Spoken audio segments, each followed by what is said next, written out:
This is All India Radio. In the program Spotlight, now we bring you a discussion on World Fisheries Day, government efforts to transform the fisheries sector and bring about sustainable fisheries and economic revolution through Blue Revolution. The participants are Dr. J. Balaji, Joint Secretary, Department of Fisheries, and V. Ravi Kumar, AIR correspondent. World Fisheries Day is celebrated on 21st November every year to demonstrate solidarity with all fisherfolk, fish farmers and concerned stakeholders throughout the world.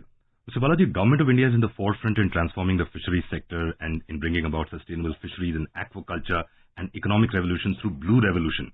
Mr. Balaji, can you tell us what Blue Revolution means?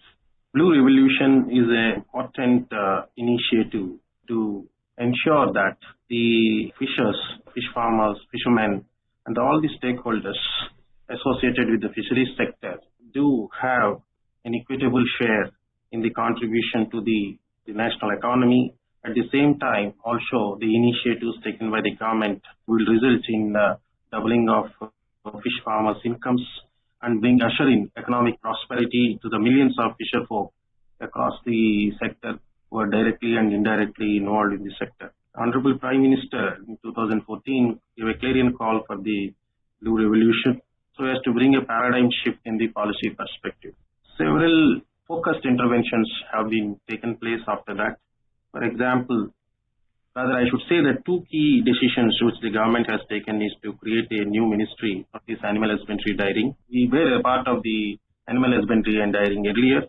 Now a separate department of fisheries has been created in 2019 for the holistic development of the fisheries sector and for the welfare of the fishermen and fish farmers associated with the sector. And second key decision what happened was enhancing the governmental spending in the fisheries sector. So since 2014, last 8 years, if you look at the period, around 32,000 plus crores of investments have been envisaged in the fisheries sector. 3,000 crore central government funding outlay was earmarked for the sector, which was subsequently also after the Pradhan Mantri Matsya Sampada Yojana has come in, where in 2020, around 20,000 crore investment. Mr. Balaji, you mentioned a couple of things. There is a separate department of fisheries now. There's a new Ministry of Fisheries and other departments also in that. And you mentioned additional outlay, and you just mentioned a scheme which has been a lot of focus on that, the Pradhan Mantri Matsya Sampada Yojana. Can you elaborate on that Yojana for our listeners, please? Pradhan Mantri Matsya Sampada Yojana has been rolled out by the government during the peak COVID period as a part of Atmanirbhar Bharat package. And it is the highest ever investment in the fisheries sector to the tune of 20,050 crores to be implemented over 5 years. I'm happy to inform that there has been an overwhelming response for the scheme. And in the last 2.5 years of its implementation, we have approved 11,000 crore plus projects to the state governments and other implementing agencies, which has huge potential to generate lakhs of employment. What kind of projects are these 11,000 crores that have been approved? The Pradhan Mantri Matsya Sampada Yojana touches every aspect of the fisheries value chain, be it marine fishermen, the new boats, or diversification of their fishing activities to the deep sea fishing, to their modern boats, modern fishing vessels. We provide new safety kits to the fishermen. We also provide under the scheme the livelihood and nutritional support during the fish ban period. And we provide insurance, around 5 lakh rupees insurance is provided in case of an unfortunate event of accidental death of fishermen and also in the event of a permanent disability under the group accidental insurance scheme under the scheme. And we also touched almost 31.89 lakh fishermen has been enrolled, and we have already supported 13.99 lakh, almost 14 lakhs fishers as far as livelihood nutritional support is concerned. We also are modernizing infrastructure. This is a key area of focus area for us. We have fishing harbors, fish landing centers, cold chain infrastructure, market infrastructure so that the fisherman gets a better incomes, hygienic fish handling facilities we are creating under this scheme. Entire investments, we look at around 3,500 crores of this scheme is being spent on the creation of new fishing harbors, modernization of fishing harbors and fish landing centers. Plus, we also converge with Sagarmala program of the Ministry of Ports, Shipping and Waterways. So together we are envisaging an investment almost more than around 5,000 crores for these infrastructure facilities to be created. We also have a parallel scheme called FIDF, Fisheries and Aquaculture Infrastructure Fund, wherein interest subvention is provided to state governments. Altogether, I can easily say that almost 15,000 crore investments are flowing into the infrastructure side to be on the conservative side. At the same time, we also provide individual beneficiaries for the small farmers, small fishermen, and the state governments have freedom to choose any of these activities. And we support multiple activities. I'm very happy to say that again, that the state governments have been very actively involved in the implementation and the rollout of the scheme. And we got very good response. See, one of the key areas for us is the sustainable fisheries. After that, we also support traditional livelihood opportunities for our fisher folk, especially the women who are associated in the fisheries sector. Activities like seaweed cultivation, mussel cultivation, ornamental fisheries are given special focus. And we also give higher support for the weaker sections, SC, STs and women in the PMMS, where almost 60% subsidy is given for the activities taken up by STs and women entrepreneurs and women beneficiaries under the scheme.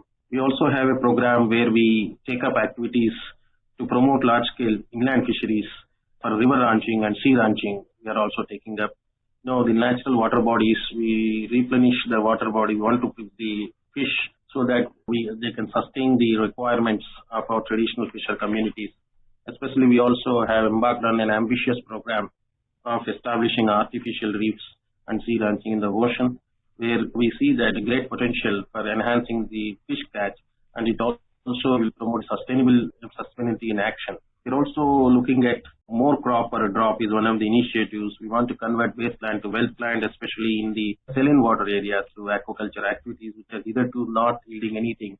They're having good returns, and I'm happy to say almost more than 1,000 hectares of shrimp farming has come up in our northern states in around Delhi, especially in Haryana, Punjab, and Western UP and Rajasthan. So these are some of the key interventions we are taking up under PMMSY. And the focus is also on entrepreneurship development, and we also support entrepreneur models. Yeah, there are a lot of key steps that you mentioned that the government has taken in the last 8 years.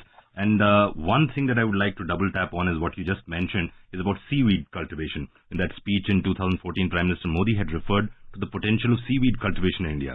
In fact, seaweeds are wonder plants of the sea, a new renewable source of food, energy, chemicals and medicines with manifold nutritional, industrial, biomedical, agricultural and personal care applications. In fact, seaweeds are also termed as the medical food of the 21st century.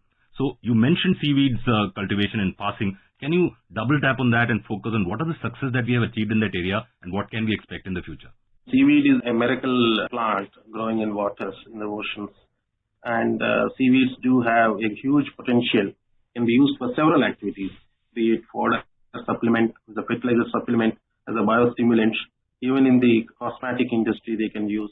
And also as a carrageenan and certain polysaccharides are produced, which are used in our jams and jellies. It's a big industry. In fact, globally it is almost $12 to $13 billion industry. Right. And we have not done much in the seaweed in the past.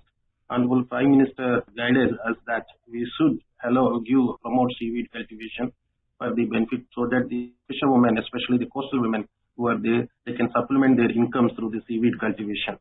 Because you don't require anything for seaweed cultivation. You don't require a fertilizer, and the costs are minimal. Is that easily every woman household can easily earn up to 10 to 15,000 rupees per month as an additional income through the seaweed cultivation. The challenges in seaweed cultivation is to identify the location, and our research institutions have already done a substantial work in this regard, especially the areas on the Gujarat, Tamil and islands of our Andaman and Nicobar Islands and Lakshadweep have a huge opportunity for the seaweed cultivation. And more areas are being mapped by our research institute, Central Marine Fisheries. And I'm hopeful that maybe next 2-3 years we will reach to one of the leading countries in the seaweed cultivation, maybe in top 5. Just a beginning has been made, a wonderful beginning has been made. And a lot of farmers, fisherwomen are coming forward for seaweed cultivation. The department is now rolling out one seaweed park also, around 120 crores seaweed, 27 crores seaweed park. We have planned for the Tamil Nadu state, and within a week we will be approving this project. And this project will change the entire ecosystem, not only the Tamil Nadu but many southern states, where there will be a value addition park. The park will have not only the production side but value addition, and also the park will also promote research and development in the seaweed industry. And states, some initiatives we also are supporting various research organizations to further map the areas. Training and capacity building is an area which we are also focusing on. And we are also tying with MPDA so that our products can be exported eventually. And not only domestic markets are tapped, but also external markets we have to look at. I can say that there is a huge market within our country, especially for our livestock as a part of a supplement to the fodder and also as a fertilizer supplement. IFCO is already marketing some seaweed products. And similarly, we can do a huge opportunity there for the fertilizer as well as the livestock supplement in food. In terms of food habits, is something being done to increase the use of fish? In South Asia, especially countries like India, we are in Indian major carp eating countries where we eat rohu, katla, mrigal. Basically, fishes are fresh fishes where we just eat the fish as soon as we caught. The morning it is caught, and the afternoon or by then they reach the markets. And this one way we look at. And 90% of the fish consumed in India is a fresh fish. However, if you look at globally, it's the other way around. Most of the fish consumed is the frozen fish. So if you look at our country as a whole, the time has come, we have to move our fish. While we maintain the fresh fish is our desire, our endeavor. But at the same time, we should also cultivate the habit of frozen fish. Right. So that the accessibility to fish in the hinterland is the most important. For that, we are focusing on domestic marketing. And especially our cities, at least our 10, 15 metropolitan cities, do offer a huge opportunity. In my assessment, it comes to around more than $6-7 billion opportunity. Is there really we can tap? Yeah. Yes, domestic market. Right. In fact, this is a very conservative level. It can cost easily $10 billion in next 7-8 years. And things are just shaping up. If you have seen, you might have seen a lot of post-COVID also. The new normals of business also have come out. IT-based, frozen fish, and health consciousness among the citizens also has increased. And you are aware that fish is the most healthiest animal protein. One thing that we are looking at that currently fisheries as a sector contributes to barely 1% of the GDP. And if you look at the agricultural GDP as a whole, it's around 8%. And it has obviously, as the Prime Minister also said, transformative economic potential. And what is it that we can do to unlock this potential going forward? While we are a very large fish producing nation, let me say that we have produced record fish during last year. We have 162.4 lakh tons fish we produced, and we have grown at almost 10.34% last year. On an average, the fish production is going on 7%. Very good growth. The inland fisheries and aquaculture has done tremendously well in the last 8 years. From 1950 to 1913-14, if you look at the data, somewhere around 2 lakh tons in 1950 to 61 lakh tons we reached in inland fisheries and aquaculture fish production. It has reached to 121 lakh tons in last 21-22. What we have issued in around 63 odd years, we have achieved in last 8 years. This also gives us a lot of hope and opportunity. That indicates the keen interest our youth is taking in the sector, especially aquaculture sector, for employment generation, incomes and entrepreneurship. A lot of investments are flowing in the brackish water aquaculture. In fact, a lot of youth who want to meet us, interact with us, we guide them how they want to take up aquaculture as a source, especially shrimp, fish, and it is coming up in a big way. States like Andhra Pradesh, Odisha, Tamil Nadu and Gujarat, they are doing very well in these areas. And a lot of startups also are coming up in the value chain, especially the IT-based startups, which are service delivery startups also are coming up in this sector. We also are strongly looking at mentoring the fishers and the entrepreneurs so that we demonstrate that the sector is there, here has come, and we have to utilize the opportunities to leverage the opportunities available in the sector and take it forward. I think next 5-6 years is going to be the key. The pace at which we are going, I can say that maybe by 2030 we will double our contribution. Fisheries is a sector which is a great success story in the Indian industry. Thank you, Mr. J. Balaji, for joining us on All India Radio and helping us unpack the steps taken by the government to bring about the Blue Revolution. Thank you very much. You were listening to a discussion on World Fisheries Day, government efforts to transform the fisheries sector and bring about sustainable fisheries and economic revolution through Blue Revolution. The participants were Dr. J. Balaji, Joint Secretary, Department of Fisheries, and V. Ravi Kumar, AIR correspondent. This program was produced and presented by the News Services Division of All India Radio. You can listen to it on our mobile app, News on AIR.